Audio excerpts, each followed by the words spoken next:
Next example, in the circuit shown, find the charge on each capacitor and the potential difference across each capacitor. So यहाँ पे एक 10 volt की battery है जिससे ये 3 microfarad capacitor है, ये 5 माइक्रोफेरेड कैपेसिटर है और ये दोनों 2 माइक्रोफेरेड कैपेसिटर है. अब अगेन यहाँ पे अगर हम चाहें तो इस सर्किट को सिंप्लीफाई कर लें. ये दो और दो सीरीज में हैं, इनकी इक्विवेलेंट कैपेसिटेंस 1 हो जाएगी और फिर ये 1 इस 5 के साथ में पैरेलल में है, इन तीनों की इक्विवेलेंट कैपेसिटेंस 6 हो जाएगी और फिर ये 6 इस 3 के साथ में सीरीज में है, इन दोनों की इक्विवेलेंट कैपेसिटेंस 2 हो जाएगी. But that will be a very tedious and long method of solving this question. The easier way will be कि सबसे पहले we write down potentials at different point, उसको हम इस सर्किट में मार्क कर लेते हैं. Let us say बैटरी का लोअर टर्मिनल 0 पोटेंशियल पे है, we can take 0 anywhere we want. तो इस पॉइंट का पोटेंशियल भी 0 होगा, इस पॉइंट का पोटेंशियल भी 0 होगा. इस पॉइंट का पोटेंशियल 10 वोल्ट होगा क्योंकि बैटरी के बीच में पोटेंशियल डिफरेंस 10 है एंड देयरफॉर इस पॉइंट का पोटेंशियल 10 होगा. नाउ इस पॉइंट का पोटेंशियल हमें नहीं मालूम, so that is an unknown. Late us call it x. तो यहाँ पे भी x, यहाँ पे भी x, यहाँ पे भी x.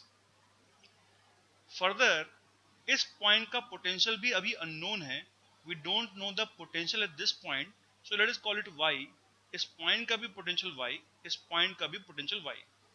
So this was the first step. We identify a mark potential at each points. Second step is we identify isolated systems. तो ये प्लेट और ये प्लेट आइसोलेटेड है एंड देयरफॉर इन तीनों प्लेट के ऊपर आने वाला टोटल चार्ज 0 होगा. जो चार्ज 3 माइक्रोफेरेड कैपेसिटर के ऊपर आएगा that will be given by 3 into x minus 10, इस प्लेट पे आने वाला चार्ज. जो चार्ज इस 2 माइक्रोफेरेड प्लेट की कैपेसिटर पे आएगा that will be given by 2 into x minus y. और जो चार्ज इस 5 माइक्रोफेरेड कैपेसिटर की प्लेट पे आएगा that will be given by 5 into x minus 0. और इन तीनों प्लेट्स के ऊपर आने वाला नेट चार्ज 0 होगा because it is an isolated system. Now यहाँ पे दो अननोन्स हैं और एक इक्वेशन है, therefore we require one more equation. उस इक्वेशन के लिए we need to identify one more isolated system and that is these two plates. ये दोनों प्लेट भी इलेक्ट्रिकली आइसोलेटेड हैं.